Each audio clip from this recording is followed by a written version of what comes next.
Children, today class for 10th class. Today we are discussing about the one of the activity about the anaerobic respiration process.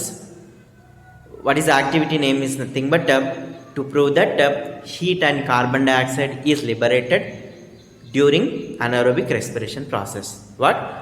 Heat and carbon dioxide is liberated during anaerobic respiration process. The aim of the experiment is to prove that heat and carbon dioxide is liberated during anaerobic respiration process. Material required: 1 thermos flask, glucose solution, yeast mixture, liquid paraffin wax, diazine green solution or Janus green bee solution, thermometer, connective tubes, wash bottle, rubber corks, and lime water.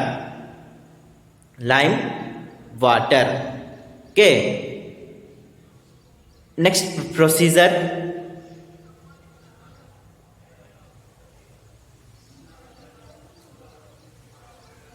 first you take some amount of glucose solution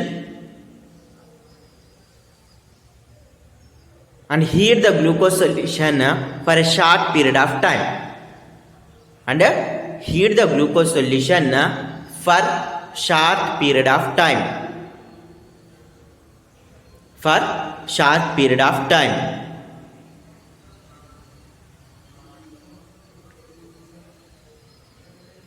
Next, immediately cool the glucose solution.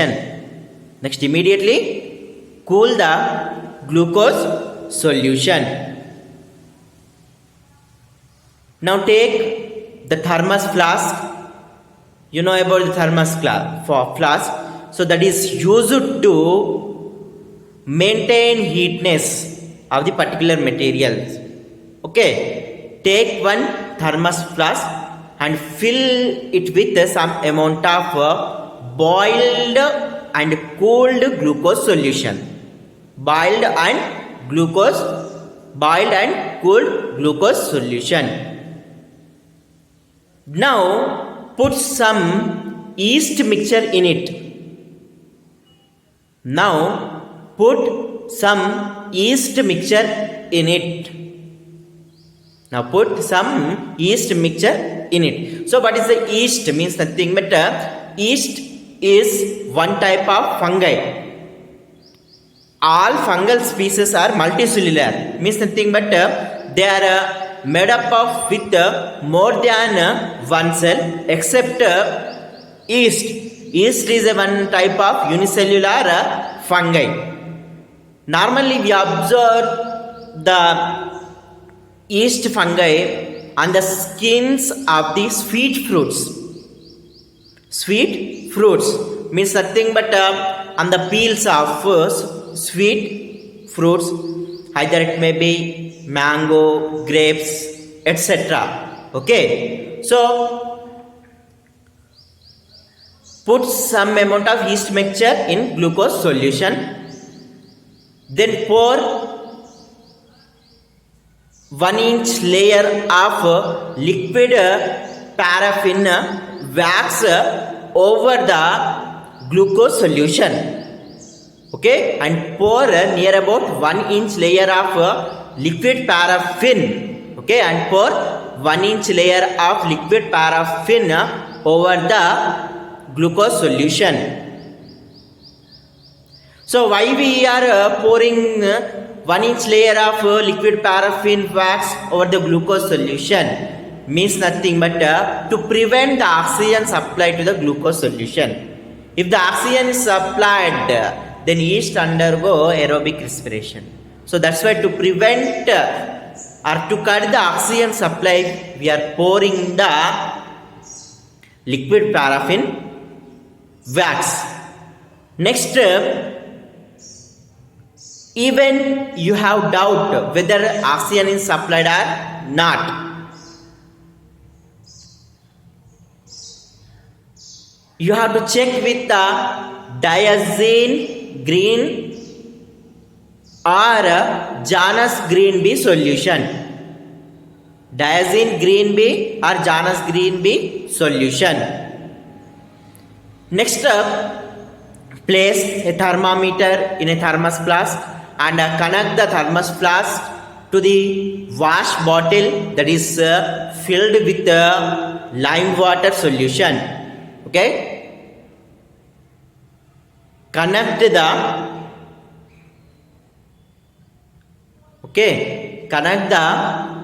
thermos flask with wash bottles that is filled with lime water. Next, keep the set of apertures for some days.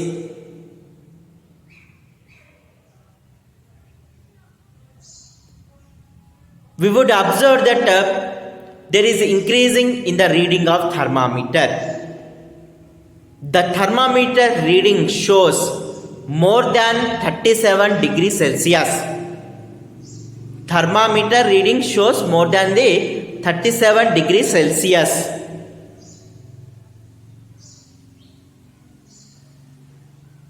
And we also observe that the color of the lime water is changes to milky white.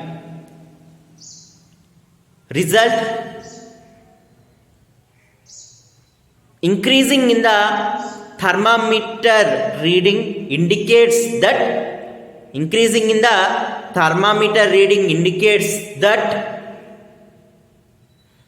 there is heat is evolved during anaerobic respiration process of yeast means nothing but during this activity yeast undergo anaerobic respiration process, and as a result of anaerobic respiration process the heat energy liberated, and the change of lime water into milky white indicates that carbon dioxide is liberated in this activity. From this activity we conclude that heat and carbon dioxide are liberated during anaerobic respiration of yeast. Okay, it is the first activity. Next, the second activity is nothing but the combustion of sugar. So what is the meaning of combustion? Combustion is nothing but burning process.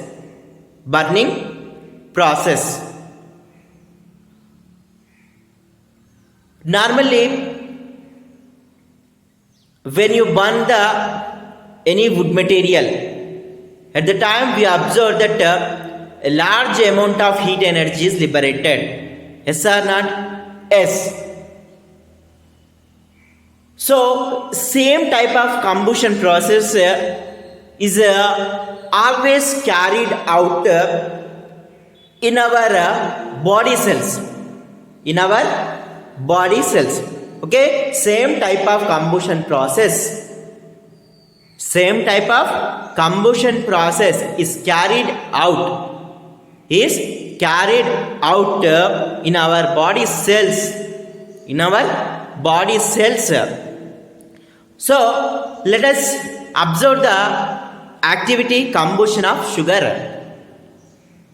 What is the aim of this activity? Is nothing but to observe the combustion of sugar process by the experimentally.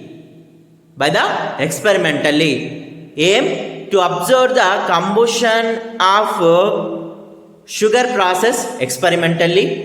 Material required: one laboratory stand,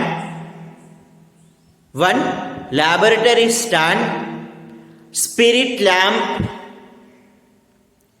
sugar crystals, sugar crystals, one boiling tube,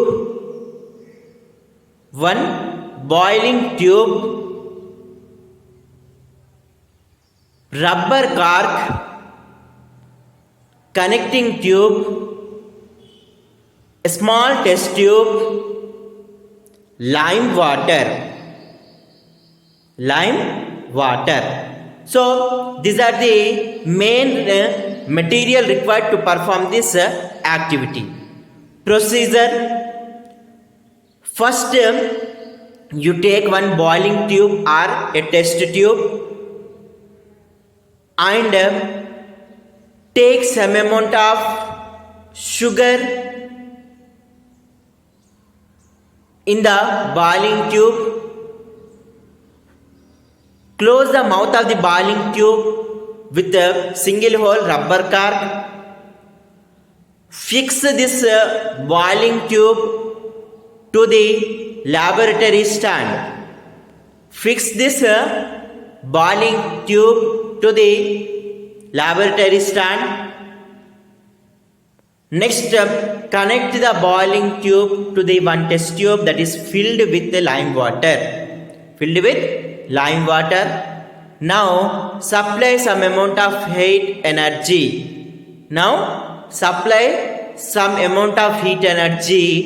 By using a spirit lamp.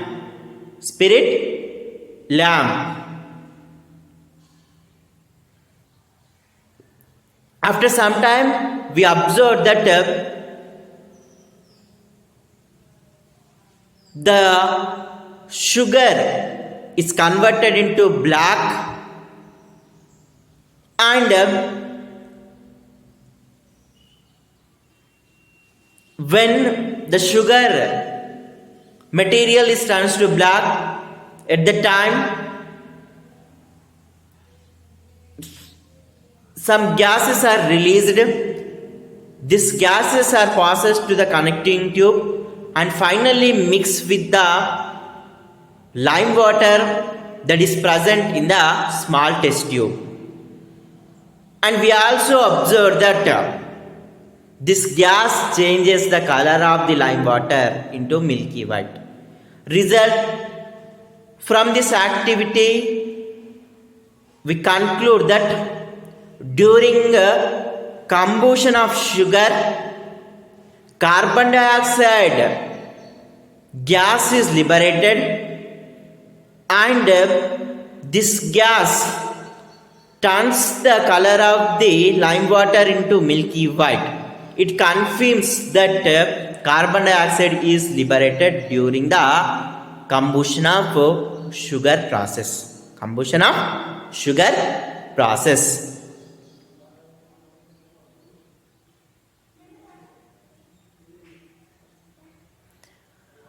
Next, you know that in our daily life also we observe the combustion process, but also we observe the combustion process in our body cells. So what is the differences between the normal combustion process and the combustion process that occurred in our body cells? Normal combustion process required high temperature. Without high temperature, the combustion process would not be initiated, means not started. Next, in our body cells also, the combustion process is running, but it does not require high temperature. Next, once the normal combustion process would be started, we can't stop the combustion process. But our living cells have ability to control the combustion process. Okay, the combustion process in our body cells will be carried out in several steps. Next, normally when we pour water on the burning material, the combustion process would be stopped. But you know that In living cell, the combustion process would be carried out in the presence of water. So the water material does not stop the combustion process. So these are the main differences between the combustion process that occur in our daily life and that combustion process that takes place in our body cells. So even the combustion process that would be takes place generally, or the combustion process that is carried out in our body cells, the end products are same, means nothing but carbon dioxide is liberated. So this is the activity about the combustion of sugar. Okay, carefully read today's two activities in your textbook, okay, and try to understand these activities. These activities are very easy for understanding and very more important. Okay, thank you children.